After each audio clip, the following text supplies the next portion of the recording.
comenzar con la tercera ponencia de este día, tercera y última, y tengo el honor de presentar al doctor Humberto de la Torre Ibarra, que nos visita del Centro de Investigaciones Óptica en la unidad de Aguascalientes.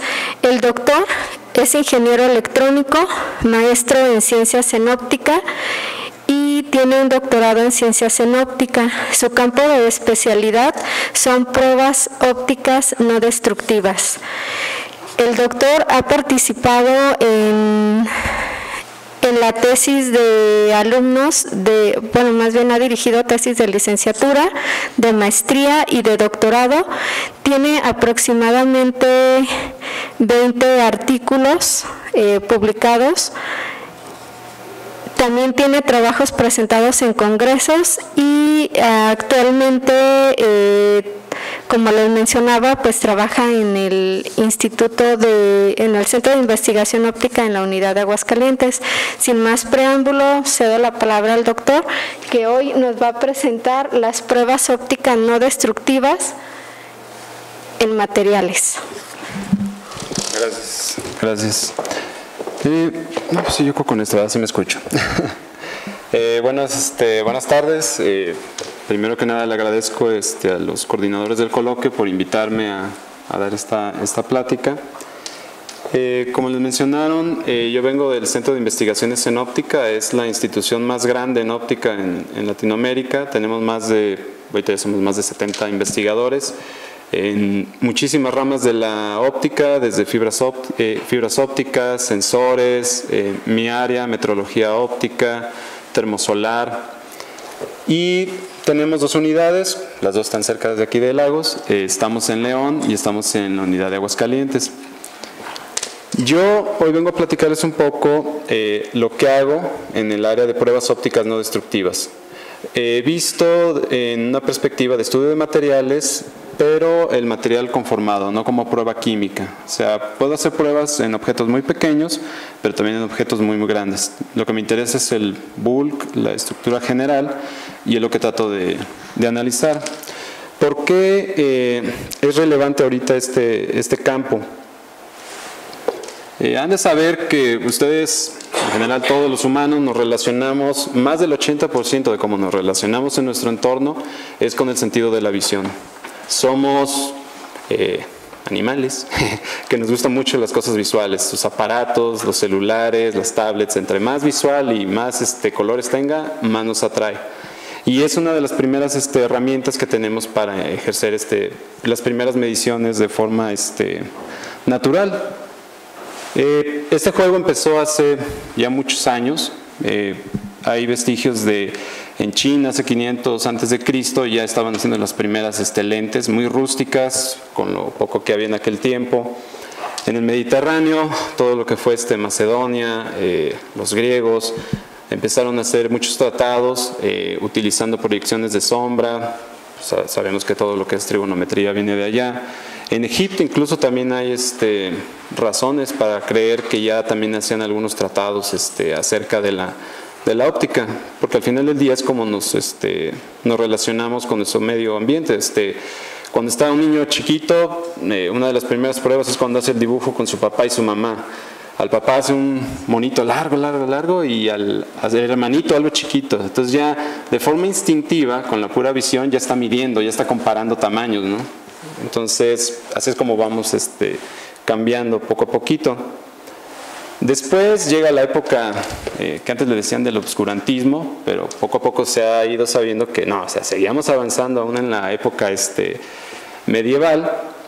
Y esto era de la parte de Escocia, eran unas piedras de aumento, tomaban lo que existía con las pocas herramientas, y ya cuando tenían debilidad visual a cierta edad, que han de saber antes el promedio de vida no llegaba más allá de los 40 años, ya muchos de nosotros ya ahorita ya seríamos veteranos, pero de salida. Entonces era como mejoraban un poco su visión. También en Gales, bueno, hacían las famosas gafas de concha entre Gales e Irlanda. Y un caso interesante es en el Medio Oriente. Mucho de lo que sabemos viene de Occidente, pero en Medio Oriente hubo mucho avance en esa época. De hecho, esto es un indicio de una operación en la córnea. Tormentas de arena, entonces se les dañaba mucho la esclera y trataban de repararlo. No sé cómo hacían eso a la mitad del desierto, pero hay información de que lo hacían ya en esas épocas. Y bueno, esta es la primera imagen que existe de una persona ya utilizando gafas, allá por el año de 1352. Entonces, siempre hemos estado ligados, ¿no?, a lo que es la óptica. Ya después, bueno, viene la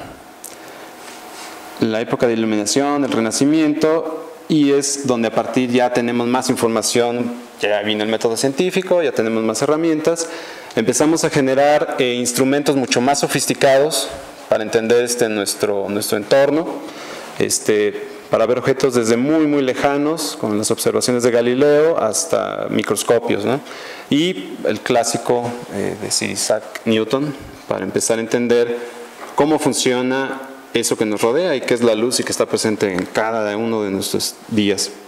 Y todo eso nos llevó nada más para conocer esta cosita, el espectro electromagnético. Entonces descubrimos que de todo el espectro electromagnético, que está grandísimo, nosotros solo somos capaces de ver en una pequeña franjita. Ese es el espectro visible. Y todo era felicidad, pero ya nos enteramos que incluso hay animales que ven mejor que nosotros, ¿no? Esta es una mantis de mar, es un animalito que vive en el suelo, en el fondo marino, y tiene sensores ultravioleta, infrarrojo y visible. Y tiene 3 juegos de ojos, entonces es omnidireccional, puede ver en cualquier dirección y espectros que nosotros ni siquiera soñamos. Entonces es una adaptación al final del día, ¿no? Pero podemos ahora, conociendo nuestras limitaciones, por medios artificiales podemos ampliar nuestro espectro de visión. Tenemos medios para ya poder ver, por ejemplo, con rayos X, cosas que están ocultas.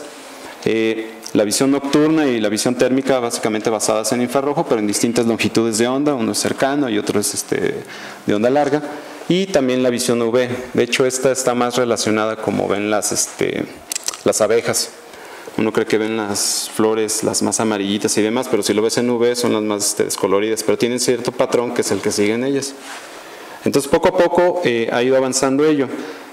Eso nos ha permitido que al día de hoy la óptica es como el ajonjolí, está en todo. Y en cualquier industria que mencionen van a encontrarse algo de óptica. Ahorita incluso la industria de alimentos está atacada de todo lo que es óptica. ¿Por qué? No queremos un señor que esté ahí viendo todas las capsulitas, a ver cuál es ovalada, cuál salió cuadradita. Entonces tenemos muchos métodos de procesamiento de imágenes. La industria lechera también utiliza estas cosas para medir cuando van a hacer ordeña. Procesos industriales donde no quieres que esté la mano de un humano ahí, tienes actuadores, todo basado en óptica. También ampliamos los espectros. Con infrarrojo, bueno, podemos ver sin siquiera tener que bajar la fruta, si está dañada, vale la pena bajarla del árbol o ya mejor no. Estas son imágenes aéreas, es la imagen hiperespectral, son cámaras que te pueden determinar distintos parámetros en tu orografía, desde cuáles son las zonas con más densidad vegetal, cuáles son esas zonas desérticas. Hace muchos años, ustedes están muy jóvenes, no les tocó, pero estaba la teoría loca de que los de Estados Unidos venían en aviones y desde arriba veían dónde estaba el oro ubicado en México y demás, ¿no? No es exactamente cierto, y al final del día pues parece que los que lo hicieron fueron los canadienses, ¿no? Son los que tienen todas las minas aquí en México. Pero sí es posible determinar muchos patrones, proyecciones de ríos, cuando hay inundaciones y demás. En teoría toda esta información es útil para proyección de ciudades, que no lo usamos mucho, pero se podría. Otra área es comunicaciones, como les dije, ¿no? Todo lo que tienen ahí en su celular, que les encanta, mucho está basado en óptica y materiales ópticos. Sensores y actuadores. En particular creo que no hay mucho que decir. Manufactura también está cada vez más invadida por técnicas ópticas. Antes, para que se den una idea, ustedes si agarran una regla común y corriente, lo más pequeñito que pueden medir es 1 milímetro. Si hay algo más pequeño de eso, pues la resolución de su regla ya no les va a permitir medir. Si miden con luz, La longitud de onda de la luz es promedio 5 por 10 a la menos 9, 500 por 10 a la menos 9 metros. Entonces eso es lo finito que puedes medir. Entonces obviamente con esa tecnología puedes medir cosas muchísimo más pequeñas, determinar cambios que con ningún otro método mecánico de allá de los 50, 60 podías medir. Por eso las tolerancias ahora, las mecánicas, bajaron muchísimo. Pruebas no destructivas. Hay ocasiones, por ejemplo, esos álabes o turbinas, que es muy riesgoso que metas a una persona a inspeccionar. Hay una prueba que hacen mucho en el astillero que está en Veracruz. Es para los propelas de los barcos. O sea, tienes que bajar y revisar. Cada vez que está funcionando genera convección y la va desgastando. Es como si con el fluido estuvieras golpeando las aletas de la propela. Entonces las va desgastando y llega un momento que falla y ya no se mueve esa cosa. Pero meter un buzo y si alguien le presiona el botón y empieza a funcionar, lo haces pedacitos. Entonces meten más bien sondas dirigidas y hay sistemas de inspección remota que no tienes que meter a nadie para analizar eso. Y con eso van haciendo un histórico de cuándo posiblemente va a fallar ese sistema, ¿no? Todo lo que es la industria aeroespacial utiliza ya este tipo de sistemas. Si saben, está el clúster en Querétaro de toda la industria aeroespacial. Yo no sabía, pero todos los aviones de ahora son básicamente paneles pegados y después ya meten la estructura de aluminio. Yo creía que era al revés, primero era la estructura y se agarraba el panel. No, esto hace que sea muy flexible, por eso permite que el avión, cuando va subiendo, inyecta presión porque hay menos oxígeno, y cuando va a bajar, como que se desinfla. Entonces el avión realmente se infla y se desinfla hasta 3-4 veces por día durante 25 años. Y el material tiene que aguantar todo eso. También hay aplicaciones, todo lo que es imagenología industrial o de máquinas, para observar procesos productivos donde va una banda pasando N productos, que no puedes tener una persona entrenada que haga eso. Bueno, ya hay sistemas ópticos que se encargan. Tuberías, este es un problema grande en algunas ciudades, cuando hay filtraciones y pues obviamente no puedes meter a alguien, metes sondas ópticas y son las que determinan si hay falla o no. Y últimamente la óptica también la tenemos ya prácticamente hasta en la cocina, ¿no? La revolución de todas las iluminaciones LED para ahorro de energía y aparte tienen cierta componente terapéutica también. O sea, por eso no van a ver LEDs en ciertos colores, porque nos alteran. Y puentes de nueva generación con fibras embebidas que dicen si se está fracturando, si tiene vibraciones o demás. Hace poco BM sacó ya luces, faros LED, no, láser, ya ni siquiera son LED, ahora son láser. Esas cosas iluminan tremendo. Y todo lo que es en ambientación. Otra área que se beneficia bastante de todo lo que es óptica es medicina. En medicina, de nueva cuenta, cada vez nos estamos alejando un poquito de esos aparatos que parecen más como de tortura, que llegaba el doctor y no sabías ni qué iba a hacer con esas pinzas. Ahorita ya son prácticamente, muchas son sondas, cosas ni siquiera son invasivas, o ya nada más te acuestan y te escanean completito. Y antes no era así. Entonces hay mucha investigación en tejido, en piel, para determinar cuando hay vasos sanguíneos que están reventados o demás. Pero todo esto de forma no invasiva y muy rápida, ¿no? Esto, bueno, es un problema aquí en México, lo que es la vitamina T a su máxima expresión, mucho colesterol, las arterias tapadas. Bueno, pues ya hay mucha tecnología para poder introducir sondas de ese estilo. No es esta es un endoscopio, la sonda es esta. Es solo una fibra que entra, se hace una incisión en tu ingle y por ahí entra esa fibra óptica, llega hasta cerca del corazón y hace un barrido y va analizando la pared y va viendo dónde está el colesterol. Nosotros en particular en esta área trabajamos con un estudiante porque el colesterol se produce de forma natural y en teoría si lo controlas no tiene nada de malo. El problema es de que el colesterol en exceso se empieza a depositar en la túnica interna de tus arterias. Se deposita ahí y tu organismo lo ve como un objeto extraño y no va a llegar y lo va a quitar, sino que llega y es como una espuma que lo va cubriendo. Que llega más colesterol, lo vuelve a cubrir. Entonces tu arteria que estaba así abierta, de tanto se empieza a cerrar, a cerrar y a cerrar. Y eso no es lo malo. Lo malo es de que el colesterol, después de cierto tiempo, se cristaliza. Entonces tiene propiedades mecánicas como si fuera una sal cristalizada. Y hay una operación, cuando ya tienes tu arteria muy, muy cerrada, que meten como una malla de metal, como esas con las que a veces envuelven los balones, y se expande. Y ahí es cuando sale el doctor y ya dice que hubo complicaciones en la operación, porque muchas veces la introducen, la inflan, pero el colesterol ya estaba cristalizado. Entonces, como si tuvieras muchos cuchillitos y destrozan tu arteria, entonces te desangras ahí. Esas son las complicaciones. Entonces, es muy importante saber si aparte de que eres candidato por edad, seas candidato porque tu colesterol no esté cristalizado. Y bueno, en óptica, pues un material así tiene ciertas características muy, muy particulares que es fácil determinar cuando todavía está en etapa líquida o cuando ya está cristalizado, ¿no? Entonces, así de modo general, esas son algunas áreas donde se van a encontrar óptica. Y hoy, ya entrando de lleno a lo que vine a platicarles, voy a mencionar hoy solamente dos técnicas no destructivas. Una de ellas es la técnica de interferometría holográfica digital, DHI, la breve en inglés, y la otra es una técnica de tomografía de coherencia óptica. Ahorita voy a explicar bien cómo funcionan estas dos. Y les voy a mostrar algunas aplicaciones que hemos hecho en materiales de ingeniería. Material de ingeniería es todo aquello que no era natural y que el hombre le metió mano y lo creó. Plásticos, fibras, todo eso. Y aplicaciones en materiales de biología, que normalmente ahí son naturales, piel, plantas, aves, lo que sea, ¿no?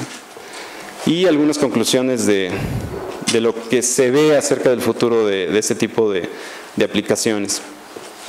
Entonces, las pruebas ópticas no destructivas, o NDT en inglés, Non-Destructive Testing, las que les voy a platicar son en dos rangos. Si yo quiero ver simplemente la superficie de un objeto, pues tengo varias alternativas. Ilumino con láser, luz blanca o alguna de ellas un tipo de fuente. Pero si ya quiero ver dentro del objeto, entonces tengo que usar otro tipo de iluminación. Todo sigue siendo bajo el mismo principio.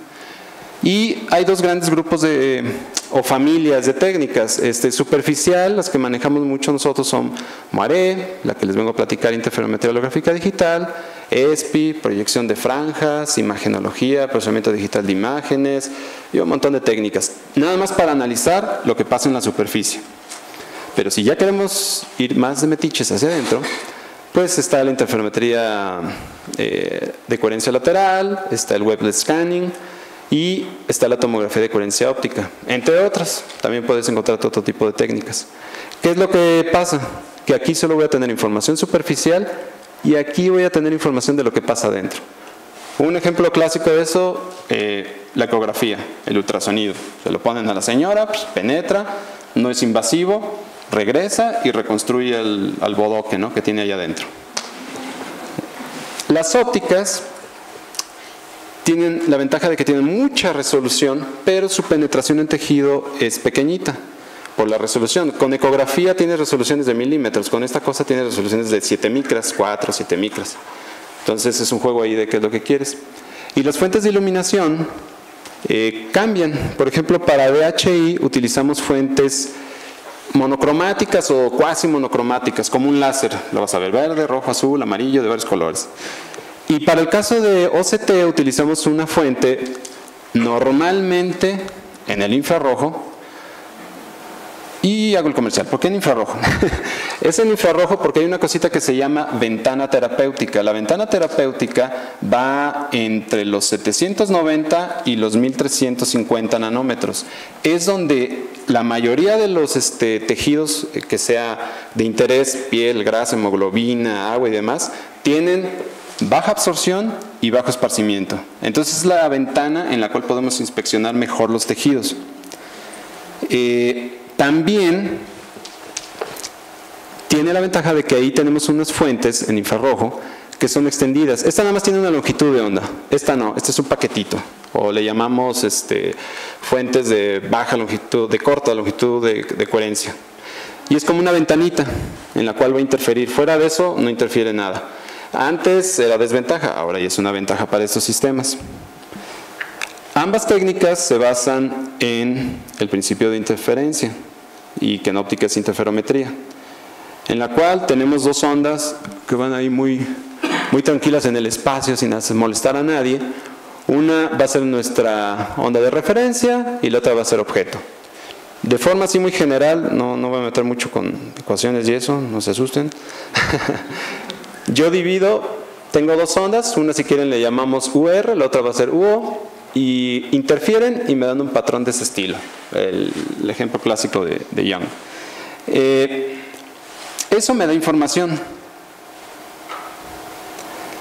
Estas técnicas de forma tradicional hace años se utilizaban mucho para objetos especulares, vidrios, espejos, toda esa clase de material que es tan lisito como la mitad de la longitud de onda del amarillo, lambda medios, lambda tercios. Estamos hablando de que entre cresta y valle de rugosidad hay 200 nanómetros, así de lisita está. Y se aplicaba por división de amplitud o división de frente de onda, y servía en ese entonces básicamente para medir esto. Esta es una lente y estamos viendo que, bueno, esta debería ser un patrón circular bonito, pero si tienes algo así quiere decir que el que la pulió la regó y ya está quedando chueca. Entonces hay que corregir eso. Pero nuestro mundo no es especular. La piel, todo lo que los rodea ahorita no es especular, salvo los lentes, nada más. Entonces, necesitamos otra técnica, y esa es interferometría de patrones de moteado, o speckle en inglés. Y el sistema es muy sencillo, trato de ejemplificarlo aquí. Voy a tener, todos los ejemplos que les voy a mostrar son casi lo mismo, un láser, puede ser verde, azul, lo que sea, y lo voy a dividir en unas objeto y unas de referencia. Si yo ilumino mi objeto, aquí voy a tener el moteado o speckle, y esto es lo que va a estar viendo la cámara. Entonces va por aquí el láser, llega acá, rebota, entra una fibra, nada le pasa, sale por acá y luego regresa a la cámara.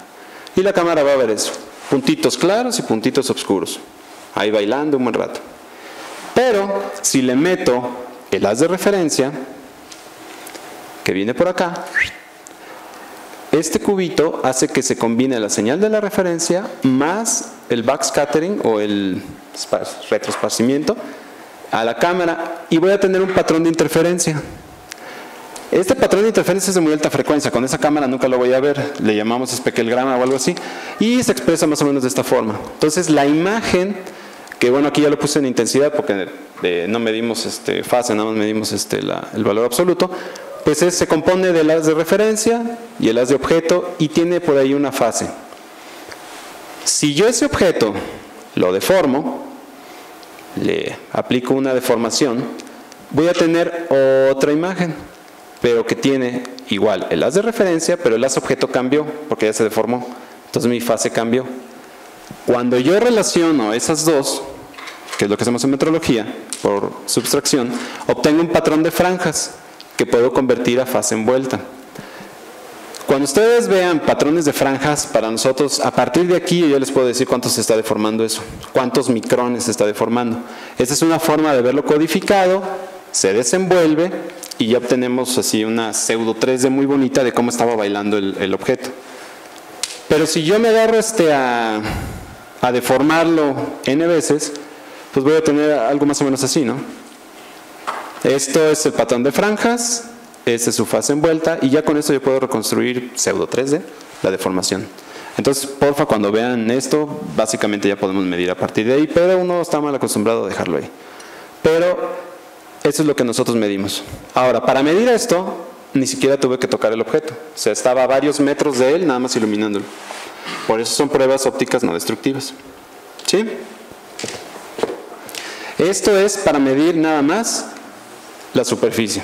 Ahora, cuando queremos medir dentro de la superficie, el principio es muy parecido, pero cambiamos un poquito. Esto es tomografía de coherencia óptica, OCT. Tengo una fuente, que si recuerdan ya no es láser, es una fuente con un ancho de banda.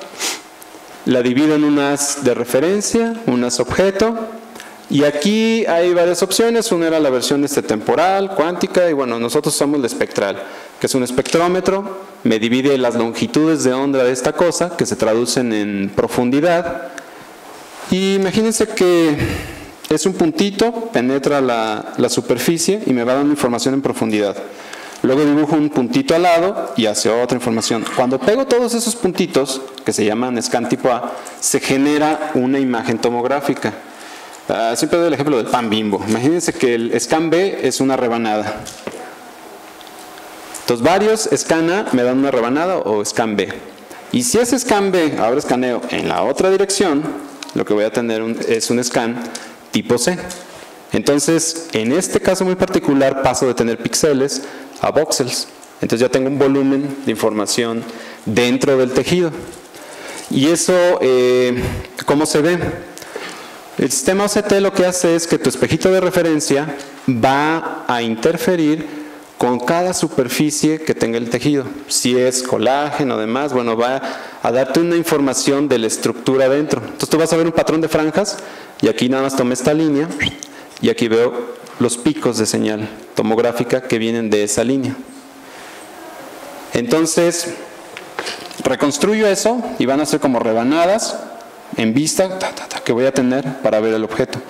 Y se ve algo más o menos así. Esa es una reconstrucción de la parte más lejana, no me acuerdo cómo se llama este insecto, y lo voy escaneando en esta dirección. Entonces tengo información en penetración con una resolución hasta de 4 o 5 micras, y así es como se ve cuando ya las empezamos a pegar. Entonces ahí estoy barriendo dentro de la muestra y estoy viendo toda la información en alta resolución. Estos son scan tipo B consecutivos. Ahora, esto ocurre cuando utilizo materiales de bajo esparcimiento, que no son completamente opacos. ¿Qué pasa si le meto un objeto opaco a este sistema óptico? La luz no lo atraviesa. Entonces ahí funciona como un perfilómetro. Perfilómetro esta es una moneda como de 20 centavos y puedes medir la altura de todo esto. Entonces es un perfilómetro de muy alta resolución. Entonces puedes medir hasta 4 micrones de diferencia. ¿Sí? Pero al final lo que nos interesa es tener cosas así. Información tridimensional del objeto de interés. Entonces con OCT podemos reconstruir la estructura de nuestro objeto de interés, y si le juntamos con las ventajas que tiene interferometría holográfica, que mide desplazamiento, entonces tenemos un sistema que, aparte de medir estructura, mide deformación. Y son algunas de las aplicaciones que les voy a mostrar. ¿Sí? Ok, entonces ahora vamos a pasar a materiales de ingeniería. Una de las primeras pruebas que me enseñaron que hay que hacer allá en Inglaterra es que si no validas tu medición a nadie le importa, y es cierto. Entonces yo puedo ir y decir, ¿sabes qué? Estoy midiendo una deformación de tantos micrones.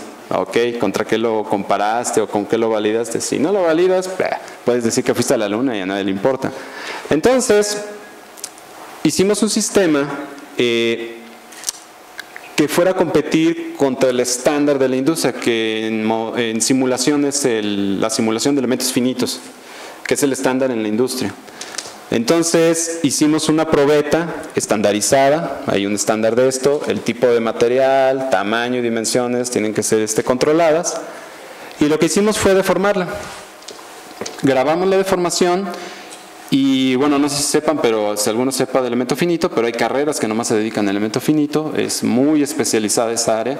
Entonces ayer el cristiano que nos ayudara, llevó algo, 1 año y medio, nos fue a dar un curso, nadie entendió y lo terminó haciendo mejor él. Entonces, lo que queríamos era que él simulara el experimento y comparáramos la respuesta. Suena fácil, pero estuvo bastante complicado. Y lo que ven aquí es el desplazamiento simulado, y que está acá es el experimental. En ese estándar, bajo esas condiciones, eso es lo que quedó. Y estos son el pasado de la componente de desplazamiento en el eje X, este es en Y y este es en Z. Entonces hay muy buena correlación entre ambas mediciones. Y lo que lo hace más interesante es, vean la escala, 0 hasta como por 2, por 10 a la menos 6, o sea, son 2 micrones, o sea, son micromediciones. Entonces, el mérito es que estas dos cosas se parezcan y que sea de dos grupos distintos, ¿no? Y que converjan ahí. Entonces, con esto, pues ya la vida es bella. Todo lo que yo mida es de veras. Entonces, pues ya nos pusimos más violentos y nos cayó un proyecto así. Las bolsas de aire. Este es un material muy complejo. Las bolsas de aire, esto fue hace ya bastantes años, cuando todavía no estaban las de segunda etapa. ¿Qué era lo que pasaba? La bolsa de aire explotaba, sale a una velocidad de 320 kilómetros por hora, por eso jamás pongan a un adolescente o a un niño en el asiento frontal, lo desnuca, y puede llegar en un pico a casi 750 grados. Por solo unos milisegundos los cocina. Y permanece inflada, no como en las películas, solo 30 milisegundos. Después empieza a desinflarse. Entonces lo que queríamos era grabar ese evento y poder, de forma indirecta, con medios ópticos, medir la deformación, velocidad y, si es posible, temperatura. Entonces armamos un búnker porque esa cosa truena fuerte. Entonces estos son paneles de construcción. Esta es una cámara rápida, de las primeras que hubo en el CIO. Esta es la bolsa cuando ya explotó. Y se armó todo este sistema de sincronización, porque eso ocurre rapidísimo. En lo que parpadean, ya se infló y ya está desinflándose la bolsa.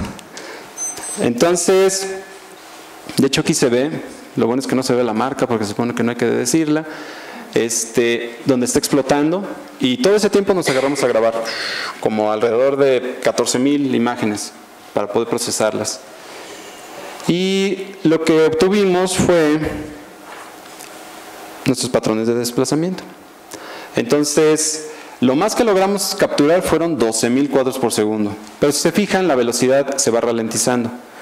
Ahorita ya hay cámaras que te graban hasta 1,000,000 de cuadros por segundo. Pero la verdad, lo único que vale la pena grabar a esa velocidad es una explosión. De ahí en más, todo lo que quieran grabar, un carro de más, en ese tiempo ni siquiera se va a mover, es lentísimo. Entonces, de esto se vio que la bolsa, indistintamente del evento, magnitud o lo que fuera, se inflaba con la misma velocidad y con la misma violencia. Por eso mucha gente acababa con la nariz fracturada. Y ahora, si se fijan, ya hay bolsas de aire de nueva generación que son de 2 etapas, porque antes nomás tenían un explosivo. ¿Qué quiere decir? Que si el golpe es fuerte, pero nada tan fuerte, tiene 2 explosivos, usa el más pequeño, entonces la bolsa explota, y de hecho trae un perfil así como ondulado para la nariz. Si el golpe es mayor, explota los 2 y se infla más la bolsa. Entonces ya hay menos demandas a las aseguradoras. Y bueno, todo esto se hizo para una empresa que, bueno, ya posteriormente se lo vendió a algunos monos de otras empresas aquí en el país. Pero el análisis de nueva cuenta fue no invasivo, remoto, y analizamos una membrana que es bastante complejo porque se va propagando en el tiempo, y si se fijan en los patrones, son todo menos homogéneos. Dentro de materiales, bueno, también hemos trabajado mucho con composites. Utilizamos composites basados, la matriz en PMMA o en acrílico, que es un material con calidad mecánica y óptica muy buena, que se utiliza desde esto hasta material de cirugía. Entonces es muy estudiado este tipo de material. Lo que hicimos aquí fue sembrarle o colocarle micropartículas de metal para cambiar sus propiedades mecánicas. O sea, la moda ahora es, tengo un plástico, lo dopo con distintas partículas para cambiar sus propiedades mecánicas. Hace poco fuimos al Centro de Investigación en Química Aplicada en Saltillo, y ahí hay un investigador que está haciendo prótesis, pero le está dopando con distintos metales para que cuando camines generes campo, corriente, y puedas cargar hasta tu celular ya con tu misma prótesis. Entonces la investigación en materiales tiene para todo, ¿no? Hasta para algo tan trivial. Entonces lo que hicimos aquí fue adaptar una platina que se desplaza en este eje, y grabábamos una imagen de cada scan B, cada rebanada, antes de una deformación, y luego la regresábamos y deformábamos. Con eso grabamos alrededor de miles de imágenes antes y después de una deformación, y lo que queríamos era grabar todo en volumen. ¿Qué tanto? Bueno, llegamos a grabar hasta 25 milímetros, que para tomografía es un montón, una pulgada, ¿no? Y lo que queríamos era ver, un problema es, ok, yo tengo mi polímero, lo meto a la máquina, le echo las partículas, pero ¿quedaron homogéneamente establecidas o se hicieron clústeres? Porque así ya la propiedad mecánica cambia. Y lo único que podíamos ver en la versión comercial de un sistema OCT es algo así. O sea, aquí ves, son de cobre, y esas cositas oscuras es donde no hay partículas. Entonces se fijan, no es homogéneo.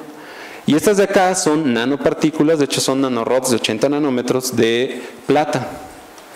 Estas, por su tamaño, si se fijan no se ve el fondo, porque tienen un tipo de esparcimiento, como es muy pequeño comparado a la longitud de onda, que ya se va a lo que le llamamos el fondo, entonces ya no puedes medir, a diferencia de entonces nos enfocamos más ahorita a este tipo de esparcimiento Mi de cobre, y lo que teníamos era esto, una reconstrucción tridimensional, donde veíamos dónde estaban las partículas y dónde no estaban. Entonces hicimos varias mediciones, pero aquí era difícil determinar, dime dónde está una inhomogeneidad que sigue en este eje.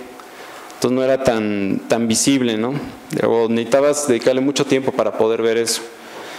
Entonces metimos la fase óptica, hicimos un montón de pruebas, agarramos a la pobre probeta, le quebramos la espalda, la doblábamos, casi que la quemábamos, para ver con cuál deformación nos daba más información de que, ¿sabes qué? Estoy mal de este lado.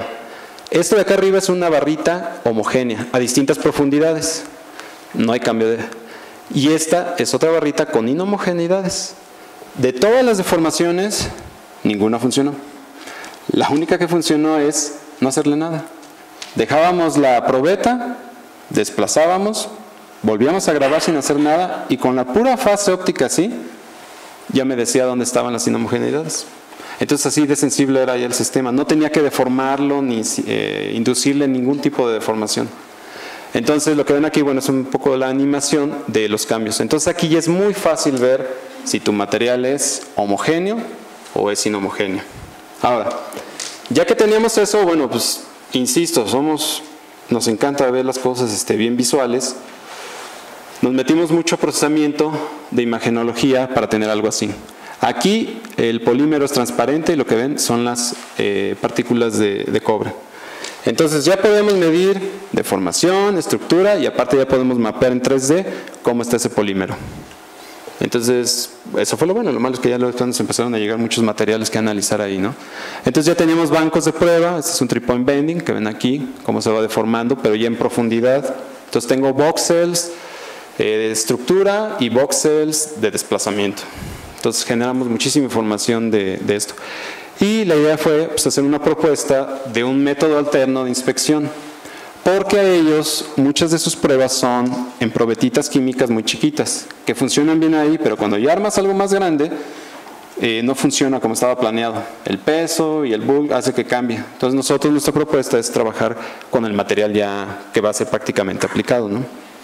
Esto fue interno. Y ahorita también estamos trabajando para verlo de forma externa. Y de forma externa tengo mis mismas probetitas, pero aquí lo que me interesa es analizar esto que ven aquí, que se empieza a formar, es una grieta o crack. Esto, dependiendo del material, se propaga en milisegundos y te obtienes algo así. De hecho, lo separamos para que el field of view se pudiera apreciar en ambas, ¿no? Entonces, de tener una probeta homogénea, este es un tipo de test para falla de materiales, obtienes esto, ¿no? Propagación de fractura. Fractura es un tema en mecánica muy extenso, que cuesta mucho dinero al año y que hay mucho interés en esta área.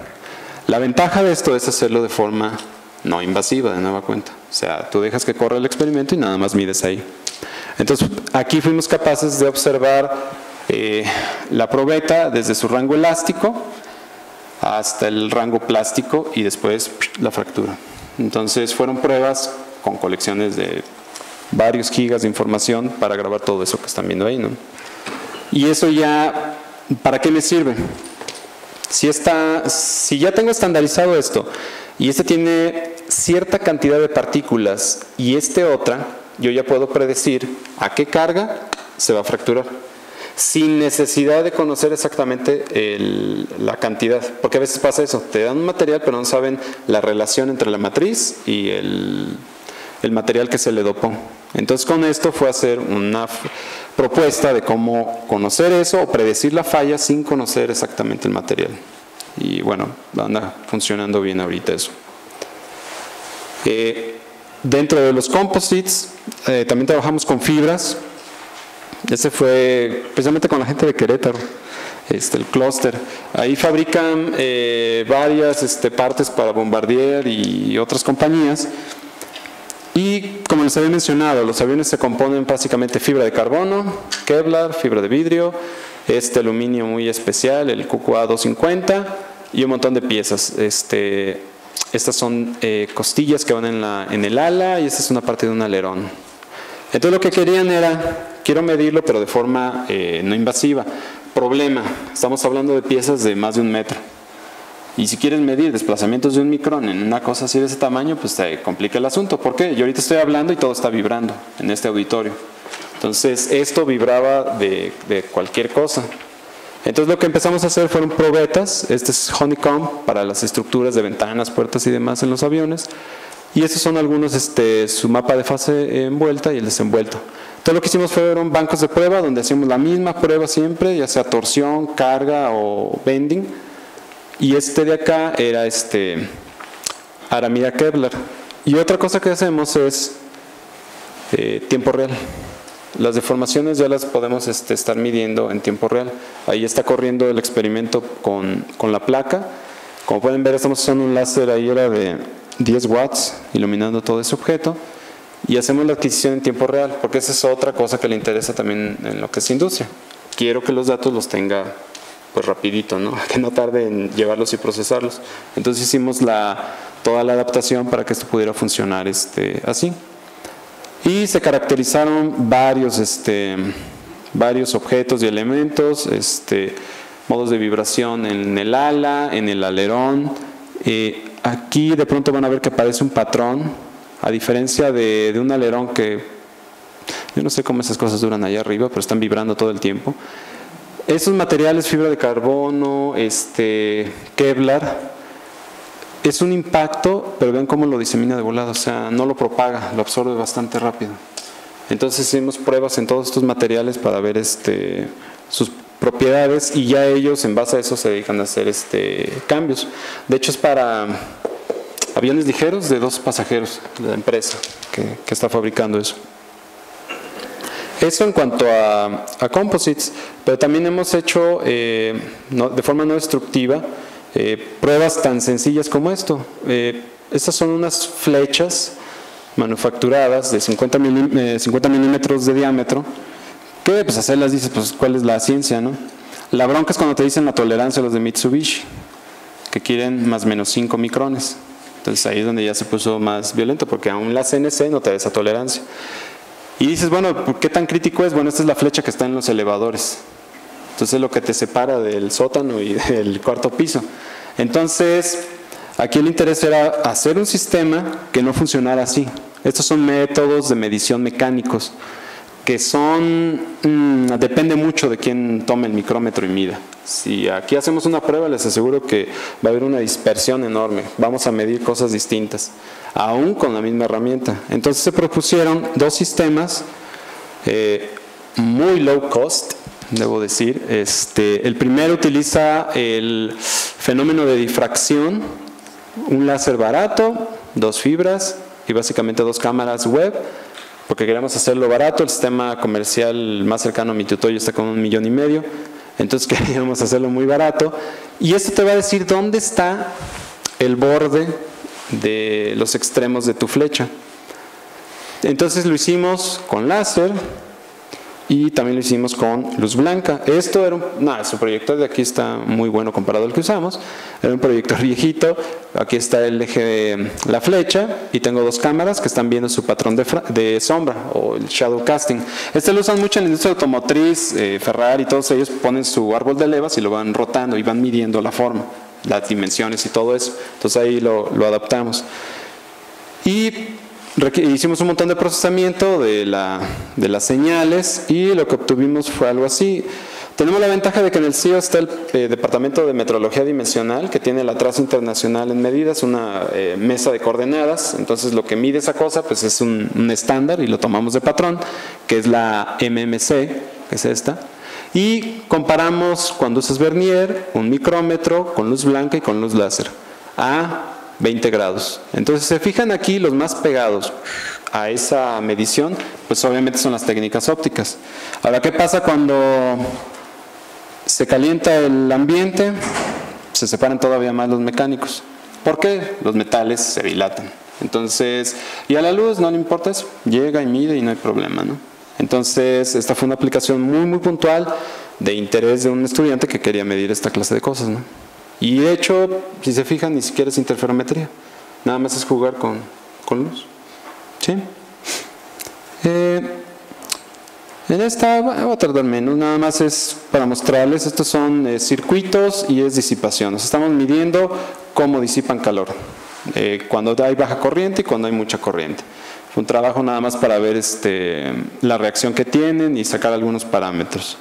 También hemos hecho pruebas remotas en estos álabes de energía eólica. Aquí lo que queríamos, bueno, era... No crean que está el álabe quietecito así todo el tiempo, no, lo que pasa es que está girando, pero tipo estrobo, lo estamos deteniendo siempre cuando pasa en la misma posición, está sincronizado. Y lo que queremos es ver algo así. Si se fijan los patrones de deformación de este álabe en particular, parece que están bailando, ¿no? Entonces quiere decir que esta aspa está vibrando, distinto que las otras. Eso, después de muchos días de estar ahí en el exterior, quiere decir que el rotor va a fallar. Entonces esto sirve para medir esas cosas. Normalmente lo que hacen es medir con vibrómetros, un puntito, y van midiendo. Esto es campo completo, sabes toda la cosa. Muy bien.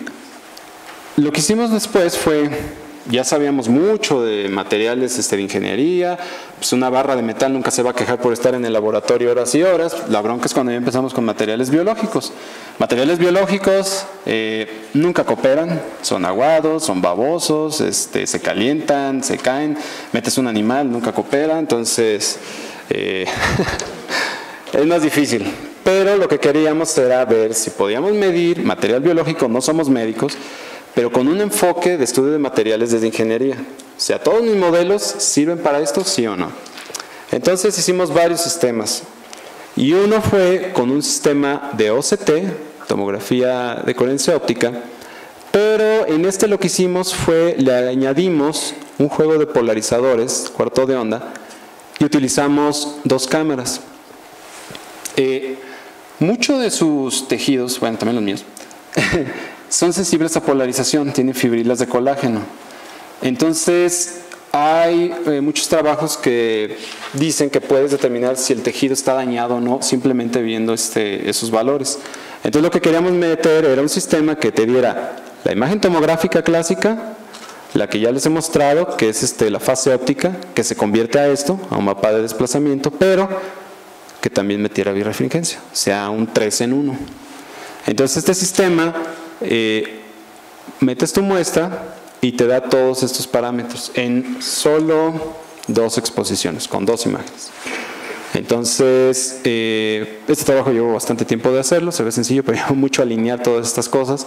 Y pudimos, estas son córneas porcinas, que son muy buen phantom de las humanas, y podemos medir. La diferencia es de que esto está órdenes de magnitud por encima de esto.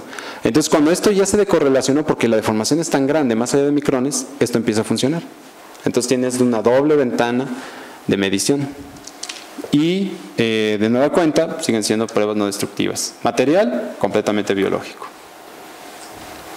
Después armamos un sistema de este estilo, es un DHI, a diferencia del que les mostré hace rato. Bueno, esto utiliza 3 láseres e iluminamos un material orgánico. Empezamos con algo fácil, bovino, un fémur bovino, fácil de encontrar, y lo iluminamos desde 3 posiciones, porque lo que queremos es sacar toda la información tridimensional de la deformación que tiene este material. El hueso es un composite natural, tiene material orgánico y material inorgánico, entonces de los pocos composites naturales. Y obtuvimos algo más o menos así. el inorgánico o el cortical y el medular, o que lo conocemos como tuétano, que es el que absorbe. Y a diferencia de los resultados de validación, lo que les estoy mostrando aquí son concentradores de esfuerzo. ¿Cuál es la ventaja de un concentrador de esfuerzo? Ese sí te permite predecir falla en el material. El desplazamiento, yo puedo tener una hoja y la voy doblando y pues nada más veo que cambia. Pero el concentrador de esfuerzo te va a dar la magnitud de dónde es más probable que vaya a fallar el material, hasta cierto punto. Entonces, es muy distinto el comportamiento del cortical, que tiene la hidroxapatita, al comportamiento que tiene el medular. El hueso es anisotrópico, eso quiere decir que tiene una respuesta no lineal. Ustedes cada vez que van caminando y brincan y se caen, el hueso se reacomoda entre colágeno y hidroxapatita para que no se fracture. Solo cuando ya es una carga muy muy grande es cuando se fractura y tiene que ser súbita. Si yo les voy poniendo de a 50 kilos al pasito, va a durar muchísimo su hueso antes de fracturarse. Pero si solo dejo caer 200 kilos rápido, se los fractura. Entonces, ese es un objeto composite y aparte anisotrópico, que es bastante complejo de estudiar, déjenme les digo. Entonces, cuando vimos que esto ya empezó a funcionar, sigue siendo proof principle, pues ahora le bajamos, ahora vamos con porcinos. Están más chiquitos, son más parecidos a los de los humanos. Y aquí lo que nos interesaba era algo. Ustedes van corriendo, se caen y tómala, se fracturan. Dependiendo del tamaño de la fractura, puede ser tu yeso un mes, o hay unas bonitas placas que te tienen que abrir y las fijan con tornillos.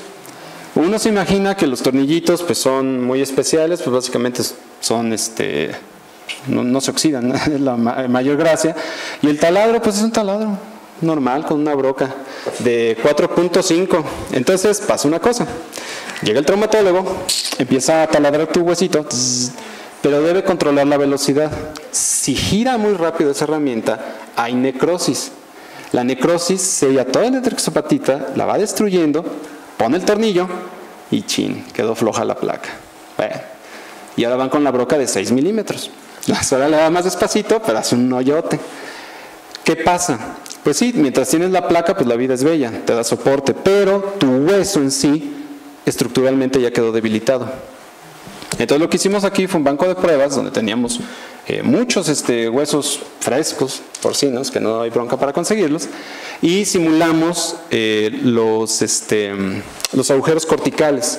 Los más comunes, ahí nos asesoramos con traumatólogos, que eran doble cortical, le llaman cuando atraviesa el hueso de lado a lado y atraviesa un lado cortical y del otro. Ese le llaman el doble cortical, entonces serían 2, 4 y 6, y lo simulamos. Y quisimos medir los desplazamientos. Entonces hicimos las compresiones y lo que obtuvimos fue algo así. Y sí, el hueso es muy noble. El hueso a carga fisiológica, considerando al cerdo, 50 libras, cuando tienes solo un hoyito, se deforma mucho. Eso es normal, eso es lo que esperas de un hueso sano, que se deforme mucho para que absorba la carga. ¿Qué pasa cuando ya le metemos 2? Ya se empieza a deformar menos y cuando le metemos 3 ya no está cooperando. Deja de ser anisotrópico y se empieza a convertir en isotrópico. ¿Eso qué quiere decir? Es un material como si fuera una barra. Es más fácil que se fracture. Y a 400 libras, que ya es una carga más allá de la fisiológica que cualquier puerquito aguantaría, no importa si tiene 1, 2 o 3, el hueso ya no está cooperando. Entonces, esto demuestra que en efecto, o sea, cada que te están haciendo hoyitos, te están modificando muchísimo tus parámetros biomecánicos de allá adentro. Y bueno, esto también ya lo fue publicado y este es nada más un ejemplo de cómo se ve en la prueba, ¿no? Cuando lo estamos haciendo. De hecho, aquí esto es fractura, se abrió el hueso. O sea, lo que les mostré era el rango fisiológico donde todavía el hueso funcionaba, pero aquí es más allá, ya es una carga muy grande y se fractura. Y eso que era un hueso sin taladrar. Si a los que taladrábamos se fracturaron muchísimo antes, ¿no? Entonces, como les dije, les muestro la fase así, esto ya yo lo puedo medir y convertir a micrones y demás, pero sí, sigue sirviendo como un predictor de ver qué le pasa a este material. Y no tiene que ser un material homogéneo, que eso es lo bueno. ¿Sí? Luego nos pusimos a investigar materiales que creíamos que eran poco complejos y resultaron muy complejos, que es insectos, su aleteo. Es muy complejo. Las alas tienen millones de microescamitas que se comportan. Ustedes ven, por ejemplo, algunos insectos que hasta como que brillan, ¿no? Con colores bien brillosos, el colibrí así. Eso es porque tiene unas fibrilas que se unen tanto que funcionan como rejilla de difracción, como la otra cara del disco compacto. Entonces, cuando lo iluminas con láser, obtienes todo menos señal, sale para todos lados. Entonces, es bastante complejo obtener esto porque en el ala está pasando la sangre del insecto, está aleteando, pero si se fijan, nunca hay comportamientos simétricos, siempre está girando para todos lados. Y no es el único. También las aves migratorias tienen ese comportamiento. Entonces aquí lo que se hizo fue un estudio también de materiales, pero cada ave tiene alrededor de 22, de entre 17 y 22 tipos de plumas distintas, y cada una con una función específica. Entonces, nada más analicemos como 7, porque sería un montón. Y lo que obtuvimos fue este tipo de información, ¿no? O sea, cómo se comporta y cómo se divide dentro de un tejido que no es una superficie plana. Aquí tiene como si fueran pelitos el ave, tiene muchísimas, pero en conjunto estamos viendo cómo se deforma. Porque al final del día, esto sale de una visita de la US Air Force porque quieren, las alas rígidas de aviones consumen mucho combustible está caro. Entonces ya ahorita hay propuestas de alas como en membranas, flexibles. Entonces esta investigación iba más o menos en esa línea, ¿no?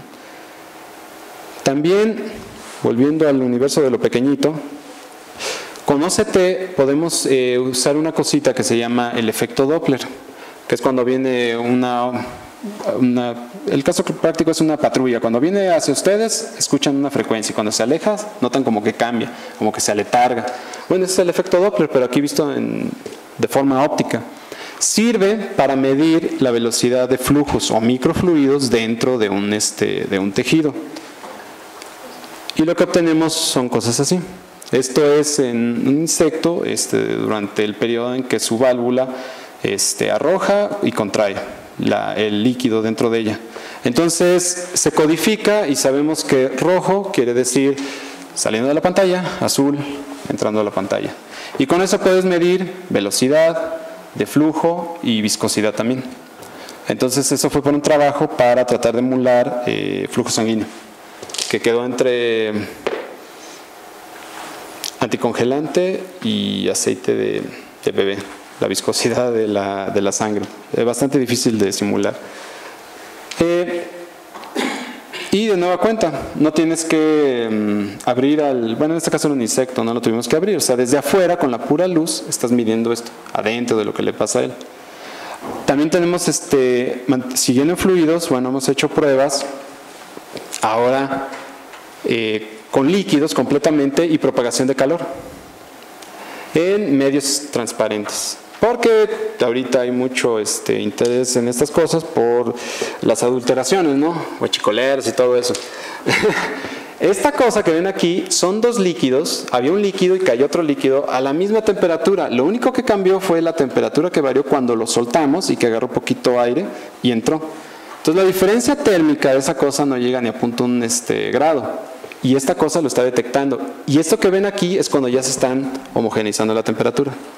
Así de sensible es medir con esta técnica. Y acá lo que ven, lo que inicia es una propagación con una resistencia, empieza a calentar el medio, sube ahí, y luego empieza el efecto de convección, sigue aumentando.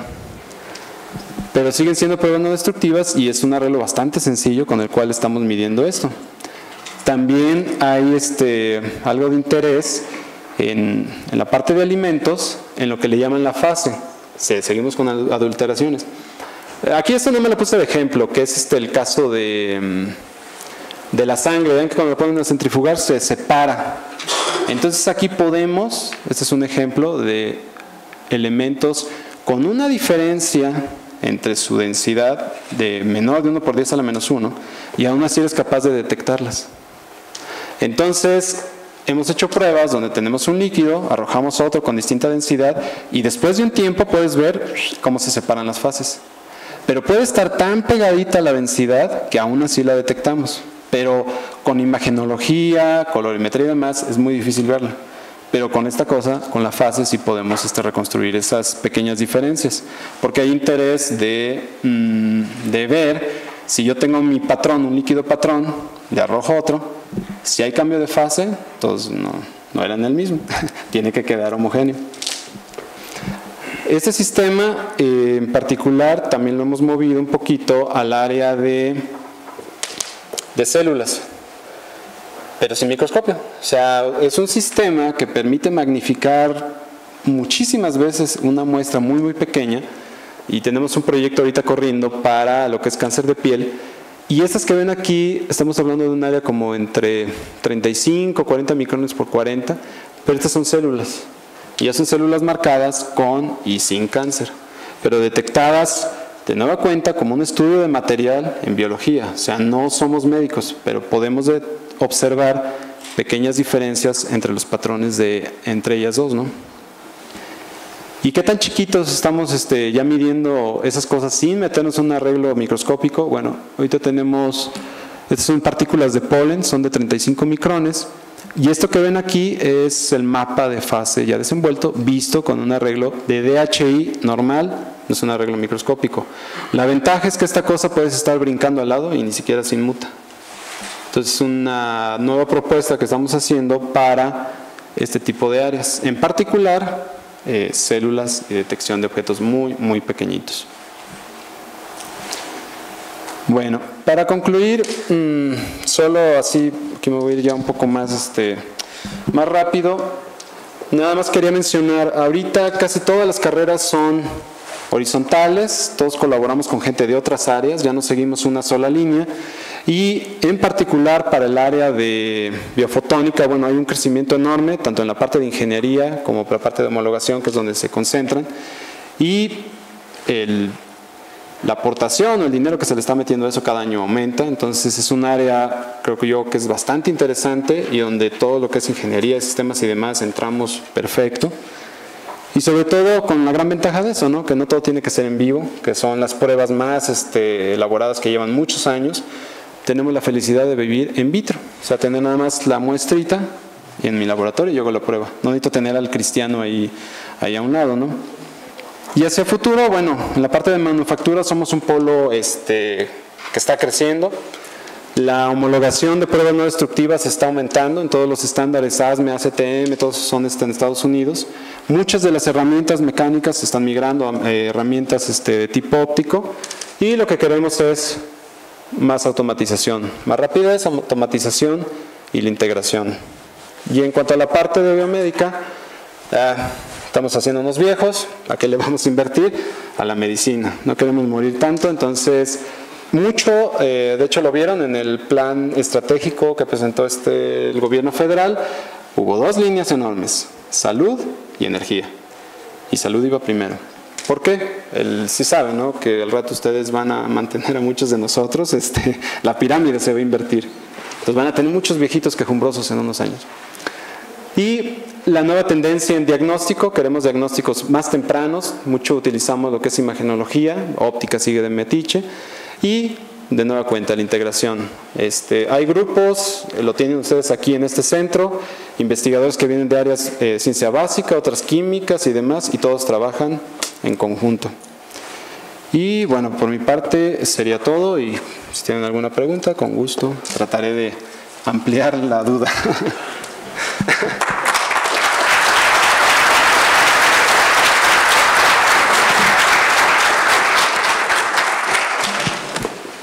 ¿Tienen alguna pregunta?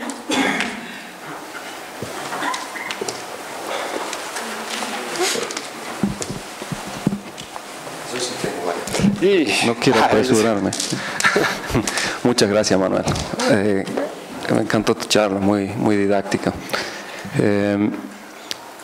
No sé por cuál empezar, pero podemos volver a la slide del hueso con los 3 agujeros. Sí. Me quedé pensando en la interpretación de que el material se hace más isotrópico, y no entiendo por qué hay menos deformaciones siendo el caso en que cuando uno hace un orificio en una placa, por ejemplo, hay concentración de esfuerzos alrededor del agujero.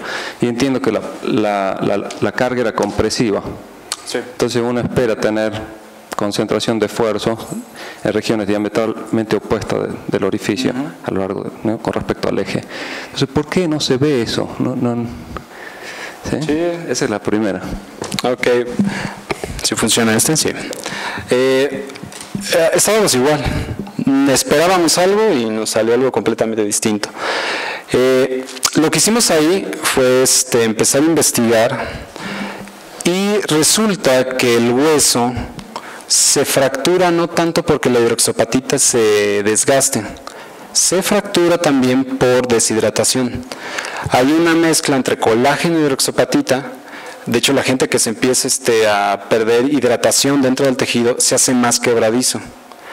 Entonces, cuando esta cosa está empezando a comprimirse, los líquidos dentro del hueso, porque tiene líquido, está fresco, se empiezan a recorrer. Y entre más orificios hagas, más pérdida de líquido.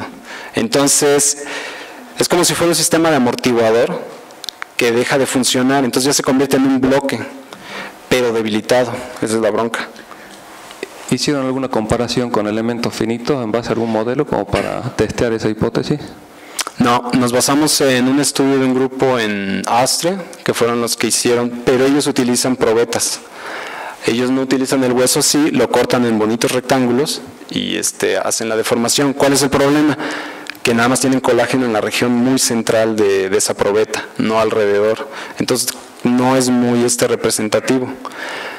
Y simularlo por elemento finito, sí lo intentamos hacer, pero simular una barra homogénea, no lineal, anisotrópica, en elemento finito, se acababa no sé cuántos clústeres. En estos casos, ¿la carga aplicada era la misma en todos los casos? Sí, fue repetitiva.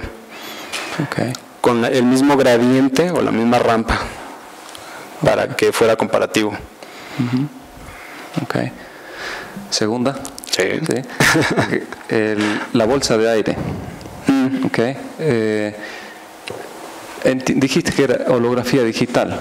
Sí. ¿Sí? Sin embargo, al principio comentaste, la holografía digital nos permite utilizar luz para medir micrones, ¿sí?, o fracciones de micrones, ¿sí?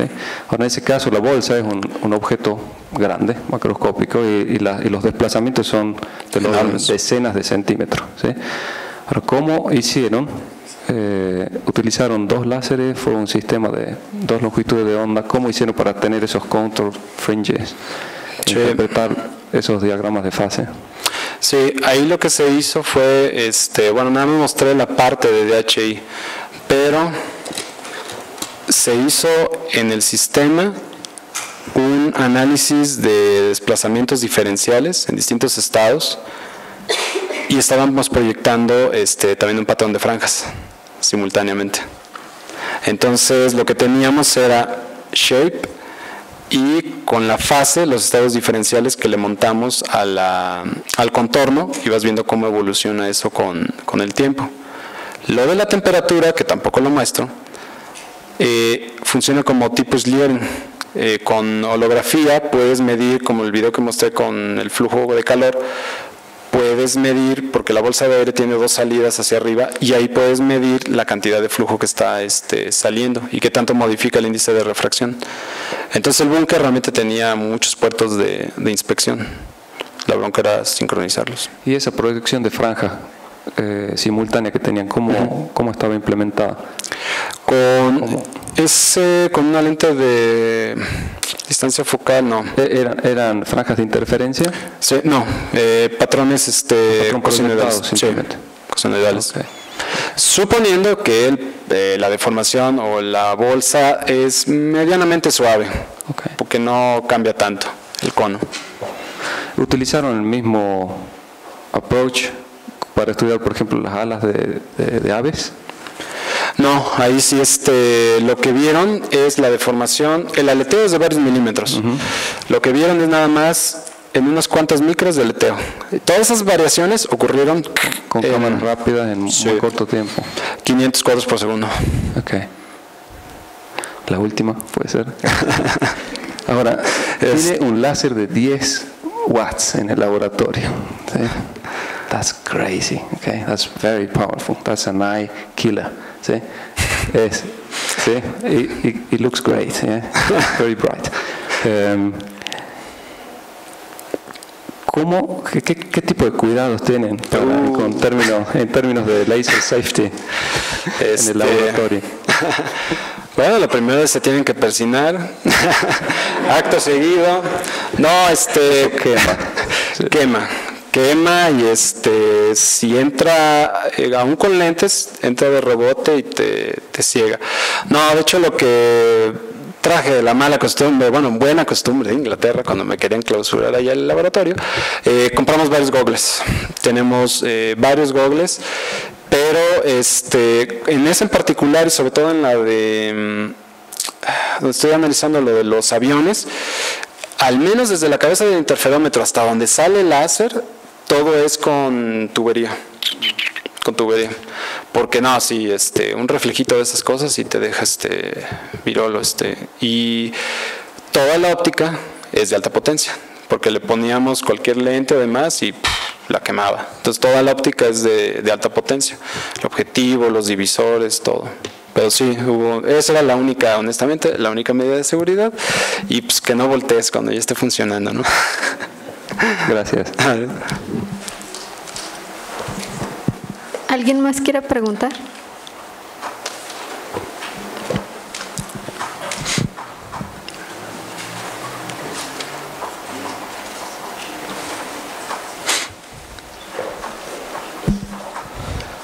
En las primeras diapositivas aparecían sensores optomecatrónicos. Y bueno, ¿cómo son esos sensores o alguna aplicación que tenga esos sensores? Oh, sí, por ejemplo, en alguna ocasión analizamos el aro de balance de unas lavadoras. El aro de balance es cuando su mamá termina de lavar y vas a la lavadora y la mueves y suena que tiene todavía agua. Ajá. Pero ya tira todo el agua. Es porque en el cilindro arriba hay un anillo que tiene líquido. Lo que hace es de que cuando gira esta cosa, lo estabiliza. Si no tuviera ese aro, la lavadora se sale de tu casa, de tanta vibración que tiene. Entonces, ahí trabajamos con gente de MAVE y nosotros hacíamos la prueba con visualización de alta velocidad para ver qué tan rápido se estabiliza el líquido dentro del aro, y ellos utilizaban en ese caso sensores de láseres para medir los desplazamientos X, Y y Z que tenía el tambor. Y prácticamente en todo lo que les mostré siempre vas a ver actuadores, que son estos sistemas que hacen los alumnos que van de la computadora, deforman y hacen algo al objeto, la cámara que adquiere y toda la parte de procesamiento. Entonces, en general, todos estos arreglos, los del lab, son completamente optomecatrónicos. Siempre tienen metido algo de mecánica para lidiar con la muestra, electrónica para la cámara y las señales, y de óptica, pues, no se diga, ¿no? Todo lo demás. Entonces, en particular, metrología óptica utiliza todo ese espectro en cada una de sus pruebas. Gracias. Sí.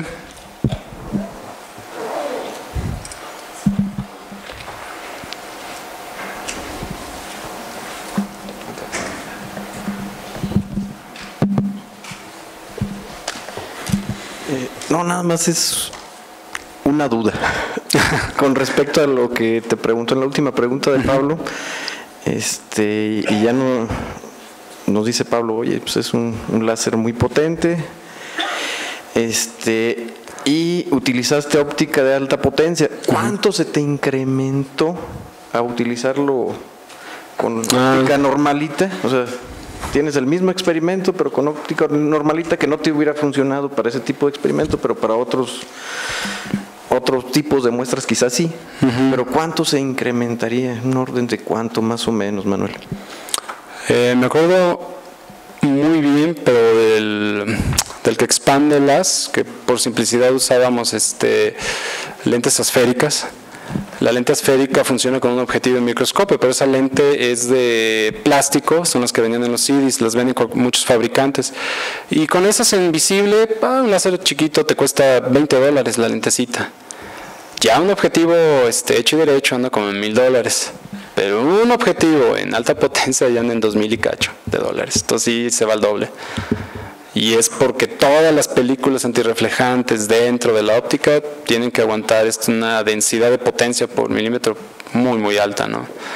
Pero sí, hubo que modificar todo eso. ¿Alguna otra pregunta?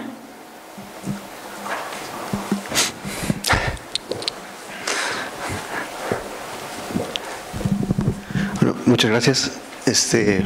Bueno, para empezar, exageradamente informativa la presentación, pero en el buen sentido, ¿no? Más que nada queda claro, por lo que yo he visto, que se metieron en aspectos multidisciplinarios, siendo ustedes, como tú dices, no son médicos, o sea, no son especialistas en muchos de los proyectos que hicieron. Yo personalmente lo veo muy inspirador, por ejemplo, para los que somos mecatrónicos, porque de hecho ahí va mi pregunta. En cuanto al momento de incursionar en áreas drásticamente distintas a lo que ustedes estaban especializados, ¿cómo notaron ustedes, en cuanto a su equipo de trabajo o personalmente, su curva de aprendizaje en cuanto a si los primeros proyectos distintos fueron mucho más difíciles y más fáciles consecuentemente, o cada uno fue igualmente de exigente en cuanto a incursionar a una nueva área? O sea, ¿lo vieron que era más fácil meterse en distintas áreas una vez que ya tenían otras de fondo? ¿O la verdad es que es igual de difícil entre área y área sin importar el proyecto? Una muy buena pregunta, mira. Porque recuerdo mucho cuando entramos en particular a lo de los insectos, fuimos con un entomólogo y tenía una colección impresionante de insectos y te hablaba de pupas, de estados larvarios, hemolinfe y demás. Hablar al inicio el mismo idioma es muy, muy difícil. Porque tú vas con una idea de, mira, yo quiero estudiar esto en particular. Hay cosas tan triviales como, por ejemplo, ahorita queremos analizar unos recubrimientos para ciertas hortalizas. Entonces ya vamos nosotros bien contentos, ¿sabes qué? Te puedo hacer la caracterización y demás. Y esta persona me dice, bueno, pero esa hortaliza nada más está tal y tal mes.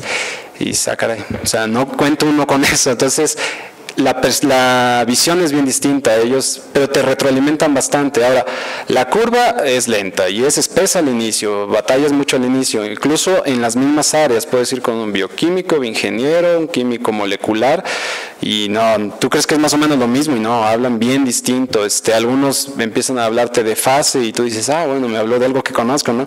Y ya cuando te explica lo que para ellos es fase, dices, no, vamos para atrás otra vez. Entonces, lo que se hace mucho en ese tipo de colaboraciones son muchas reuniones al inicio donde se empieza a discutir con todos ellos. Hay mucho intercambio de información, ellos nos pasan mucha bibliografía, nosotros a la inversa, y cuando de plano ya estás bien separado, como nos pasó con un cirujano, pues acotas mucho el trabajo. ¿Sabes qué? Yo me voy a encargar de hacer de este trabajo el paso 1, 2, 3 y nada más necesito que tú en particular analices este resultado. Lo que pase más allá de eso, tú no te preocupes y no intentes explicarlo. Y es otra forma en la que también trabajamos, porque si no, te llevaría muchísimo tiempo estarte involucrando. Pero en general sí hemos colaborado con mucha gente de otras áreas, y después de un tiempo ya te entiendes bastante, y sobre todo porque ellos ya entienden lo que estas cosas pueden medir, que a veces ellos tienen el problema y pues cómo lo mido, o lo mido más o menos. Pero dices, no, acá yo te doy un número con una resolución tremenda. Entonces yo tengo el aparato, pero no tengo el problema. Entonces ayuda bastante estar, por ejemplo, en este tipo de foros y demás, y conocer gente de otras áreas, ¿no? Ahorita estoy recordando que me invitaron para ser juez en un concurso, y me pregunta mi coordinador que en qué área. Le digo, pues en todas, menos en la mía, ¿no? O sea, yo me quiero ir a otra área que no conozca para ver ahí en qué puedo ayudar. En las mías yo ya sé qué hacen, ¿no? Entonces, es más o menos la filosofía que tenemos en este grupo, ¿no? Sí. Bueno, y por último, hablando de este mismo tema, ustedes lo han visto que tanto el trabajo multidisciplinario les ha facilitado a la hora de, digamos, la confianza personal a atacar nuevos problemas completamente distintos. Sí. ya lo ataque como que tanto de, bueno, no tenerle miedo a un proyecto nuevo, así como el enfoque que ustedes le pueden dar a esta herramienta. Ustedes ya generaron nuevas perspectivas o perspectivas más amplias de lo que pueden desarrollar con esta herramienta gracias a todos sus proyectos tan variados que nos tienen.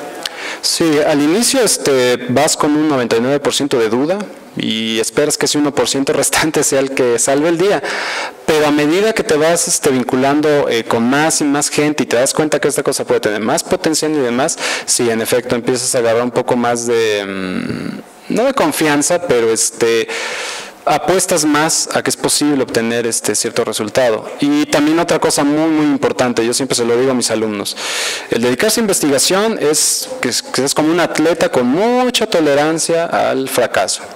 Esto nunca sale bien a la primera, por cada cosa linda que sale aquí, hay como 15 versiones que no funcionaron y es algo con lo que tienes que vivir. Entonces, en general, ser investigador no debes tenerle miedo a fracasar. El fracaso también es conocimiento. Entonces, ya sabes, por ahí no me voy. ¿Sí? Manuel, ¿qué perfil de estudiantes, ¿sí? o de estudiantes o graduados de maestrías o de doctorado se ajustan al área de investigación? Por ejemplo, si quisieran sumarse al laboratorio, es el que buscan, ¿sí? ¿Y cómo pueden hacer para ponerse en contacto o para orientarse más o menos en este área? Muy buena pregunta. Siempre les comento que el mejor alumno que he tenido, que fue el que emuló colesterol, consiguió las arterias, hizo el sistema para observar, conócete y demás, él es electromecánico. En su vida había destazado una arteria y demás. Y era muy metódico el chavo y lo hizo bastante bien. Ahora, ¿qué perfil? A nosotros entran gente de mecatrónica, física, electrónica, mecánica. Tengo muy buenos alumnos incluso de sistemas computacionales. También he tenido alumnos de matemáticas. De hecho, una de las mejores alumnas que he tenido instrumentando es licenciada en matemáticas, que nunca había entrado al laboratorio. Es que siempre hemos tratado de tener un perfil muy amplio. Tratamos de no cerrarle la puerta. Incluso en alguna convocatoria invitamos a un estudiante de ciencias petroquímicas, algo así, completamente de petróleo, porque aportan bastante, ellos tienen otra visión y a veces te permite pensar proyectos o ideas que tú ni sabías que existía eso. Entonces, al respecto, la respuesta concreta sería, nuestro espectro es muy amplio, abarca desde cualquier tipo de licenciatura. Agarramos en eso, sí, no somos muy restrictivos. Y en términos de habilidades extracurriculares, ¿sí? o skills, ¿sí? Que no se enseñan en la universidad, ¿sí? ¿Cuáles son las claves para hacer un buen trabajo de experimentación y poder tener ese grado de flexibilidad, ¿sí? Para atacar distintos problemas, no tener miedo a hacer trabajo multidisciplinario? Sí. O sea, cualidades de persona, me refiero a... sí. Sí. No sé si me explico. No, de hecho es muy importante eso, porque normalmente uno cuando llega a un posgrado o algo, llevas tu nota académica, ¿no? Pero no dice nada de tu personalidad. Hay gente muy brillante, pero que al primer problema se va a friquear y ya no va a saber qué hacer. Una de las características, sobre todo en el ámbito experimental, una es la perseverancia. O sea, tengo un plan, lo voy haciendo, no sale, plan B, no va saliendo, plan C. Entonces, tiene que ser alguien también que sea muy automotivable. O sea, no necesitas a alguien que se deprima al primer revés. Sí. O sea, tiene que ser alguien que sea capaz de sortear eso. Eso es lo que normalmente se busca. De hecho, ya fuera de las instituciones, incluso hasta para conseguir trabajo, normalmente no contratas al que tiene el 10 o al más inteligente, sino al que tiene esas habilidades tanto para relacionarse, para integrar, que ahorita es muy importante eso, alguien que sepa trabajar con más gente. No queremos lobos solitarios ya. O sea, alguien que sepa trabajar en equipo, proponer, Entonces, es toda una serie de negociaciones las que tiene que llevar. ¿Cómo pueden hacer ellos para demostrar eso en una entrevista de trabajo, por ejemplo? Bueno. Porque si hay que mandar el CV, ¿cómo hago para demostrar esas habilidades? Si estoy buscando trabajo y quiero unirme a un grupo. Sí, bueno, nosotros aquí, muy particular en el centro, todos los candidatos que van a entrar, sobre todo los de doctorado, que si lo comparas con una maestría, la maestría es algo efímero, 2 años, doctorado y es una inversión de vida, 4 años, en el mejor de los casos, y a todos se les hace una entrevista. Y la entrevista involucra a varios miembros de nuestra institución y se atacan distintos aspectos de cada aspirante. No nos interesa, normalmente, no sé si debería decirlo, pero bueno, no te interesa que te platiquen lo bien que lo hicieron, lo lindo que salieron las cosas. Me interesa que me digas, cuando no te salió algo, ¿qué hiciste?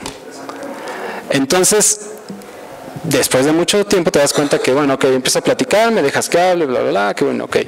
Y aquí dijiste tal cosa, entonces le empiezas a poner información. No, dime qué te pasa cuando estás bajo presión. ¿Qué respuesta? Eso es lo que buscas. Alguien que te diga, ¿sabes qué? Lo sorteé así, en efecto, no funcionó, se quemó todo. A alguien que nada más te diga, no, hice esto, salió bien, perfecto, la vida es bella. No, ahí hay algo raro, ¿no? Así como normalmente lo atacamos ahí. Sí. Bueno, gracias por su interesante ponencia, doctor, y me voy a permitir a nombre de la Universidad de Guadalajara entregarle una constancia por su valiosa participación. Un aplauso, por favor.